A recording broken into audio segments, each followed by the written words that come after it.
Mengampuni adalah lifestyle kita. Mengampuni adalah lifestyle kita. Shalom teman-teman Permata, dimanapun berada saat ini. Kami berharap semuanya masih dalam keadaan sehat dan penuh sukacita. Walaupun memang kita tahu bahwa saat ini banyak sekali tantangan dan hambatan yang mungkin mengganggu aktivitas kita seperti biasa. Misalnya, program pemerintah yang mengharuskan kita di rumah saja. Jadi, banyak yang bekerja dari rumah, belajar dari rumah, bahkan juga beribadah juga dilakukan di rumah. Kali ini, minggu ini kita juga PA Permata dilakukan di rumah masing-masing. Nah, walaupun banyak sekali tantangan dan hambatan, itu tidak mengurangi makna ataupun tidak menjadi penghalang bagi kita untuk membahas firman Tuhan. Dan di minggu ini, Minggu Passion, tema yang sampai kepada kita Permata di PA kita harga sebuah pengampunan. Dan ayat Alkitab kita tertulis dari Yesaya 53 ayat 1 sampai dengan 5. Sebelum kita membahas lebih jauh lagi sebenarnya apa yang ingin disampaikan tema kita pada hari ini kepada kita semuanya, mari kita dengarkan beberapa pengalaman teman-teman kita Permata yang sudah berproses dalam pengampunan itu sendiri.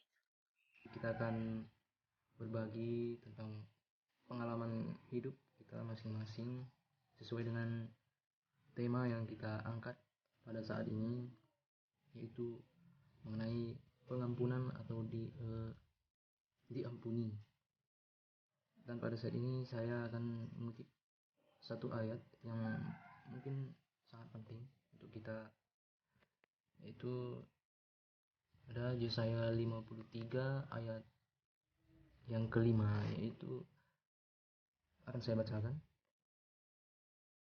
dalam bahasa Inggris. Tapi arkiteken dosa-dosa tanga maka ia ilukai, arkiteken kejahatan ta maka ia igudami. Belah kita terkeling, ia yukum, arkiteken bekas lintangna maka kita malam. Nah, jadi semua ini karena cinta atau kasih. Dan sesuai dengan pengalaman saya juga pernah mengalami yang namanya patah hati, atau bisa disebut juga dikhianati, ya begitulah. Awalnya saya tidak bisa menerima dengan lapang dada, tetapi karena Tuhan merangkul saya, jadi saya sadar bahwa kita harus mengampuni. Ya, dan pada akhirnya juga saya masih bersama dengan seorang yang telah mengkhianati saya. Shalom Permata, di sini saya akan berbagi pengalaman saya yang berhubungan tentang tema kita, yaitu harga dari sebuah pengampunan atau mengampuni dan diampuni. Di sini saya akan berbagi pengalaman saya pernah sakit hati kepada teman saya sendiri, di mana pada saat itu saya sedang berpuasa, tetapi teman saya ini mengajak saya makan. Saya menolak teman saya ini, tapi dia tetap kekeh mengajak saya untuk makan. Dan pada saat itu saya jujur kepadanya bahwasanya saya sedang berpuasa. Tapi teman saya ini tidak percaya. Dia menertawakan saya. Dia bilang, "Aku gereja." Dia bilang, "Kamu gereja apa? Itu ajaran apa? Orang Kristen mana ada puasa?" Pada saat itu saya sakit hati. Tetapi saya selalu ingat firman Tuhan bahwasanya kasihilah musuhmu. Pada saat itu saya mengampuni dia.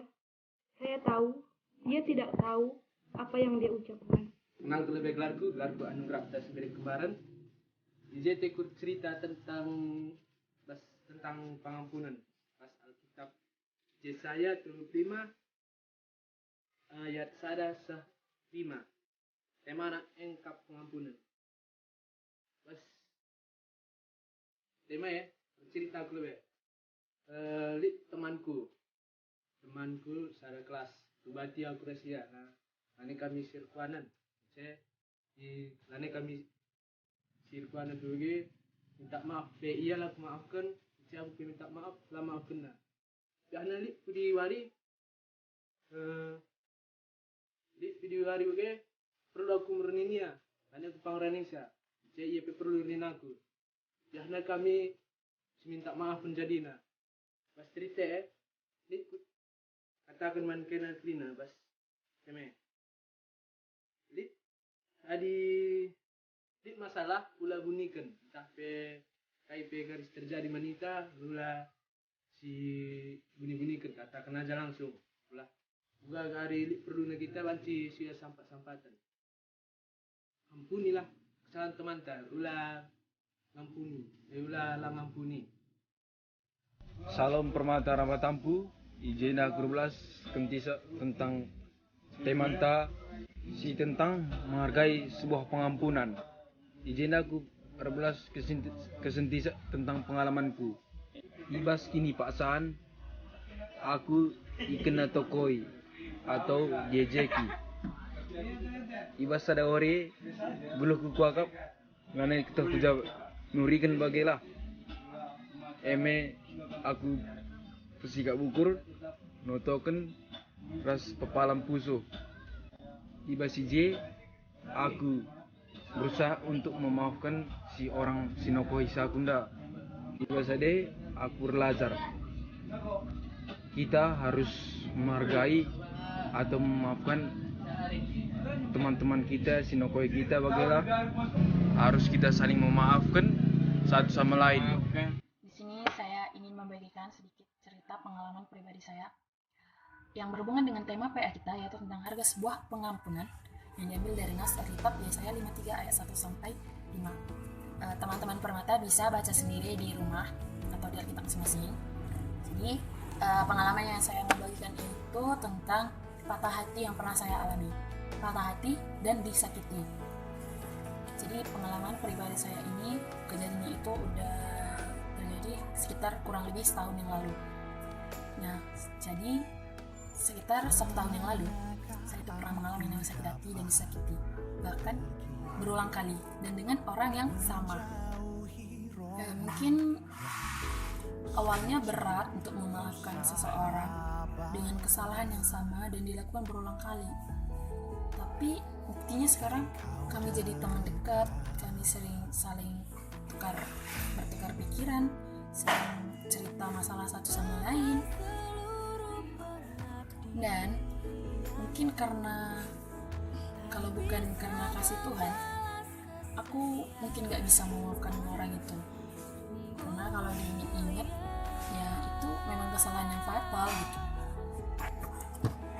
Jadi aku malah berpikir, kenapa aku gak bisa memaafkan orang, sedangkan Tuhan aja bisa memaafkan hamba-hambanya yang punya kesalahan yang lebih besar gitu. Jadi dari pengalaman pribadi yang saya alami, saya mendapat sebuah pelajaran besar. Apa ruginya kita memaafkan seseorang? Gak ada ruginya kan untuk kita, malah itu menjadi berkat untuk kita dan menjadi berkat juga untuk orang yang kita maafkan. Tuhan aja mau gitu memaafkan kesalahan-kesalahan kita yang pernah kita lakukan, bahkan itu lebih besar. Dan kenapa kita sesama hamba Tuhan tidak mau saling memaafkan? Nah, jadi untuk permata semua, mari kita buka pikiran kita buka hati kita buka mindset kita untuk bisa saling memaafkan. Dan apa salahnya sih gitu memaafkan dan meminta maaf gitu. Shalom Permata, aku Andre Luis Pratama Sinulingga, ibas GBKB Bagian Permata Punari, Rungun Perbulan, Kasus Malam. 14 Siti, ibas tema perpulungan Presiden Hayanda, MKAP, harga sebuah pengampunan, ibad bas nas. Saya 50 telu, ayat 105. Ibas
mengampuni kamu juga.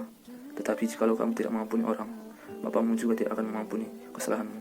Dari ayat Alkitab tersebut saya tersentuh, hati saya tergerak, termotivasi bahwa mengampuni orang tersebut, karena Tuhan kita bisa mengampuni kita manusia. Kenapa kita manusia tidak bisa mengampuni sesama?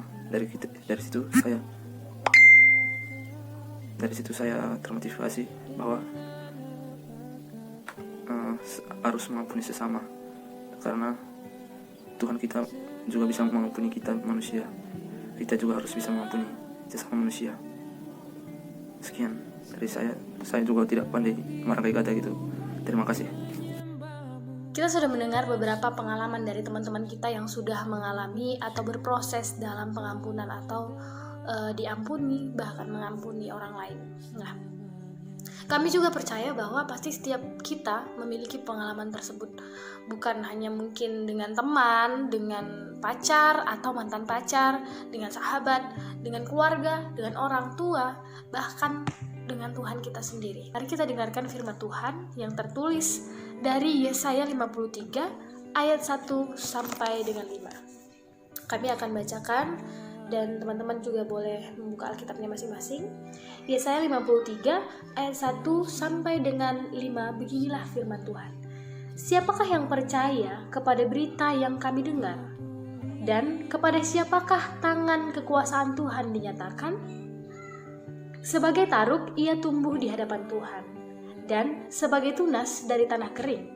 Ia tidak tampan, dan semaraknya pun tidak ada sehingga kita memandang dia, dan rupa pun tidak sehingga kita menginginkannya. Ia dihina dan dihindari orang, seorang yang penuh kesengsaraan dan yang biasa menderita kesakitan. Ia sangat dihina sehingga orang menutup mukanya terhadap dia, dan bagi kita pun dia tidak masuk hitungan. Tetapi sesungguhnya penyakit kitalah yang ditanggungnya, dan kesengsaraan kita yang dipikulnya. Padahal kita mengira dia kena tulah, dipukul dan ditindas Allah, tetapi dia tertikam oleh karena pemberontakan kita.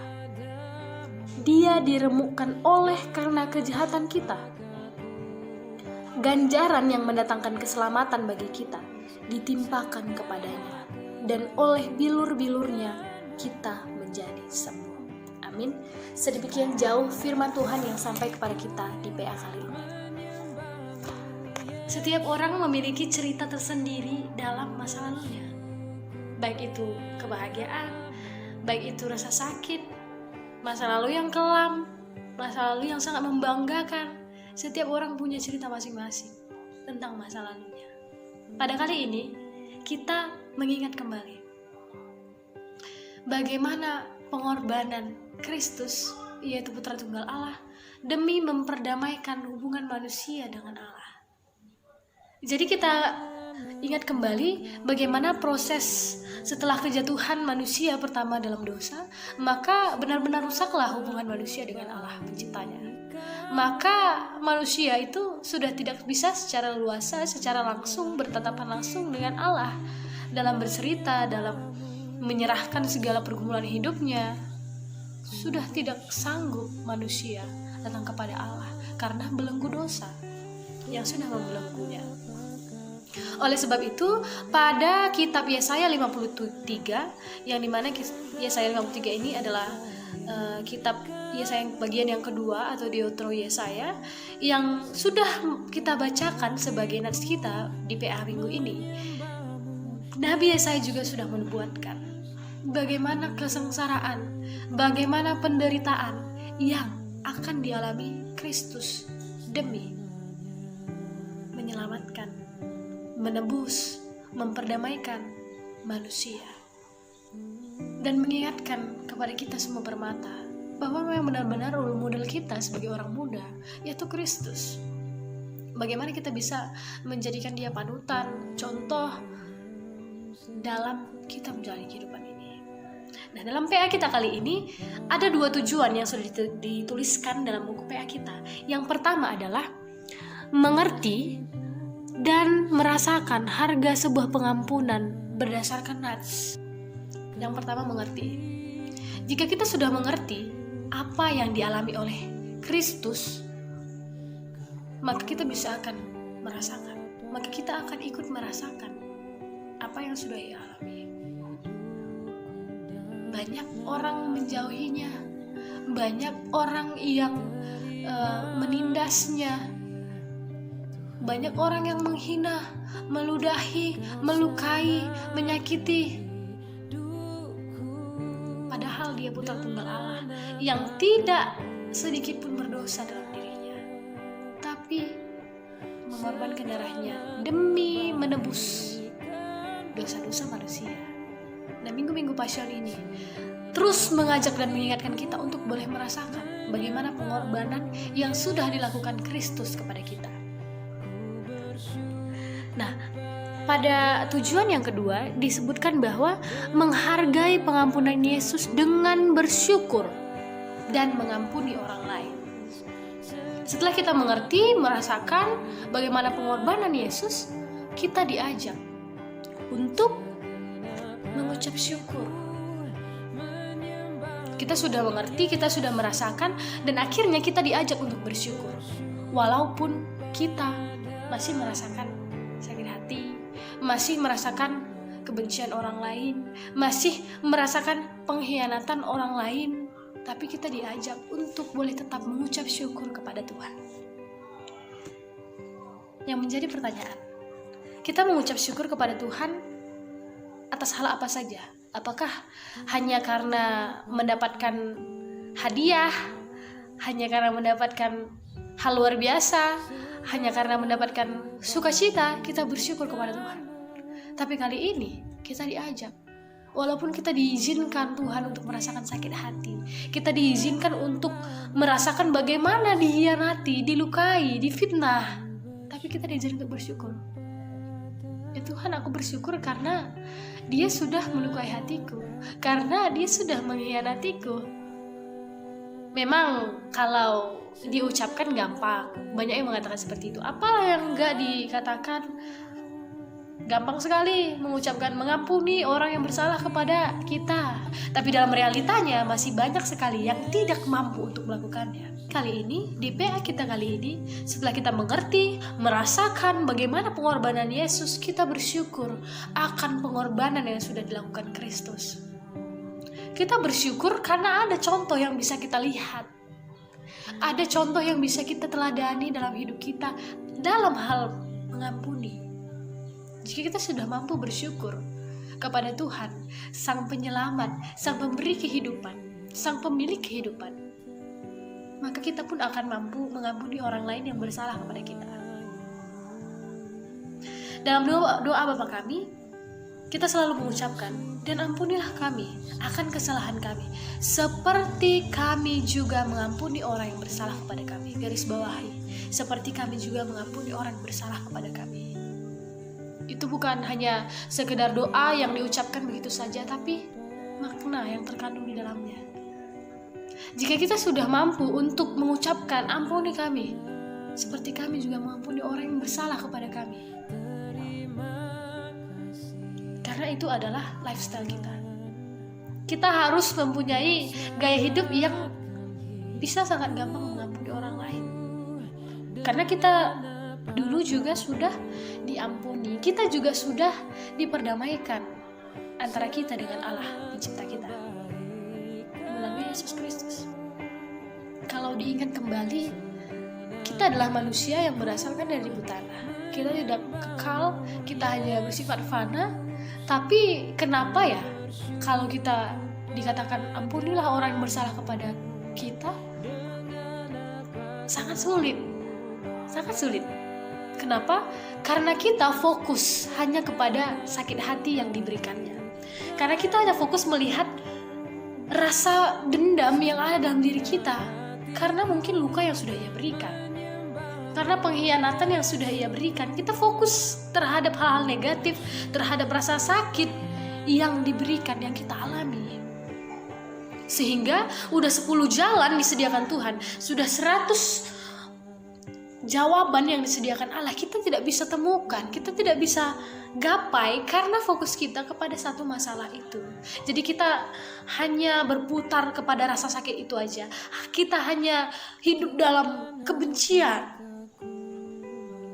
Padahal Tuhan sudah sediakan 10 jalan untuk memecahkan masalah ini, ada jalan.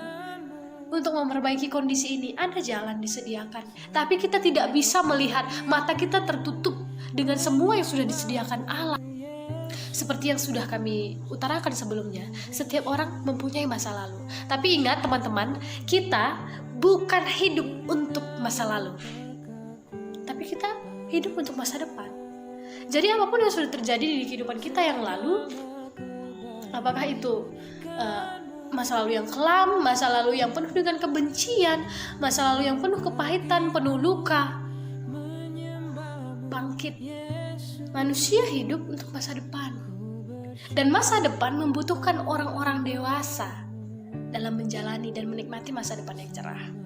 Dewasa bukan hanya secara umur, secara wajah, tapi dewasa itu secara pola pikir, perilaku, bahkan secara iman.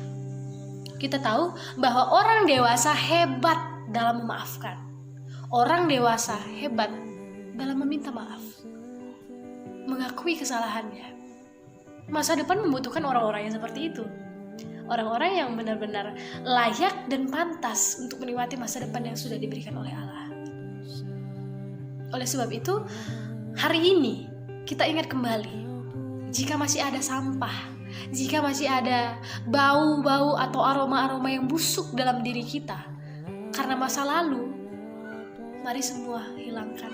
Mari semua bebaskan dari diri kita, buang semua, bakar semuanya, karena masa depan yang sungguh indah dan sungguh ada sudah disediakan Allah bagi kita. Memang tidak gampang dalam menjalani hidup bersama Kristus, karena Kristus sendiri mengatakan bahwa pikulah salibmu jika mengikut aku. Tidak masalah kita melewati masa lalu dengan tangisan. Walaupun kita dengan tangisan, rasa sakit, nikmati setiap prosesnya. Karena percayalah, selalu ada pelangi sehabis hujan. Kadang memang tidak terlihat, pasti ada.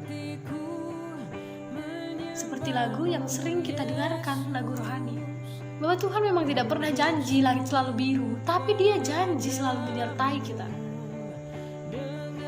Ingat, hanya Dia sahabat yang setia. Walaupun ada rasa sakit, rasa dendam, rasa benci, hanya Dia yang setia, tetap stay, tetap tinggal untuk kita. Walaupun sekeliling kita mengkhianati, pergi menjauh, hanya Dia yang setia. Nikmati setiap proses, nikmati setiap rasa sakit. Karena memang untuk menjadi pribadi yang dewasa bersama Tuhan bukanlah hal yang mudah, tapi harus melewati banyak rintangan, harus melewati banyak rasa sakit. Tapi jika kita berhasil melewatinya, maka semua akan indah pada waktunya. Yang menjadi kuncinya adalah, jika kita ingin memaafkan orang lain, maafkan terlebih dahulu dirimu. Jadi mengucap syukurlah kepada Tuhan yang memperdamaikan hidup kita. Kita harus menjadi pembawa damai. Walaupun di sekeliling kita gelap, penuh kebencian, tapi tunjukkanlah kalau kita memang permata. Jadi tema kita di minggu ini, marilah untuk menjadi pribadi yang lebih baik lagi. Marilah untuk boleh belajar mengampuni diri sendiri dan orang lain. Karena kita lebih dulu juga sudah diampuni oleh Tuhan, sehingga bukan menjadi satu penghalang lagi, bukan menjadi satu masalah yang besar untuk mengampuni orang lain.